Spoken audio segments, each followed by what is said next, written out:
નમસ્કાર, આપ નિહાળી રહ્યા છો અડીખમ ગુજરાત. આપની સાથે હું છું રાકેશ પંડ્યા. મહીસાગર જિલ્લાના મુખ્ય મથક લુણાવાડા શહેરમાં સતત વાહન વ્યવહાર અને લોકોની ચહલપહલથી ધમધમતા લુણાવાડા મોડાસા હાઈવે માર્ગ ઉપર આજે એક આગની ઘટના સામે આવી છે. જૂની આરટીઓ કચેરીની બિલકુલ સામે આવેલી એક ચણા પુલાવની લારીના કેબિનમાં અચાનક એલપીજી ગેસ સિલિન્ડરમાં આગ ભભકી ઉઠી હતી. આગના ધુમાડા દેખાતા જ અફરાતફરી મચી હતી. જોકે આ ગીચ ગલીઓ અને ટ્રાફિકથી ધમધમતો વિસ્તાર છે. આસપાસ અનેક ખાનગી હોસ્પિટલો, દવાખાનાઓ તેમજ વ્યાવસાયિક દુકાનો આવેલી હોવાના કારણે આગના ધુમાડા જોઈને સ્થાનિક નાગરિકો, દર્દીઓ અને વેપારીઓના જીવ તાળવે ચોંટી ગયા હતા. જો સમયસર પગલાં ન લેવાયા હોત તો એલપીજી સિલિન્ડરમાં બ્લાસ્ટ થયો હોત તો આસપાસના વિસ્તારમાં જાનમાલનું નુકસાન થઈ શક્યું હોત.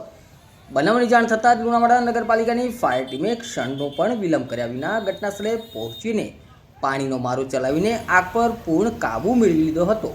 ફાયર વિભાગની કટોકટીના સમયે દાખવેલી સતર્કતા અને ઝડપી કામગીરીના કારણે એક દુર્ઘટના ટળી હતી. આ બનાવમાં સદનસીબે કોઈ જાનહાનિ થઈ નથી. આ ઘટનાએ લારી ગલ્લા અને કેબિનોમાં ઉપયોગમાં લેવાતા ગેસ સિલિન્ડર તેમજ ફાયર સેફ્ટીના સાધનો અંગે ગંભીર પ્રશ્નાર્થ ઊભા કર્યા છે. આવા અત્યંત ટ્રાફિક અને ભીડભાડવાળા માર્ગો પર કેબિન ધારકો દ્વારા સુરક્ષાના પૂરતા સાધનો રાખવામાં આવતા નથી, જે ભવિષ્યમાં મોટી હોનારતને ઓતરાઈ શકે છે. નમસ્કાર.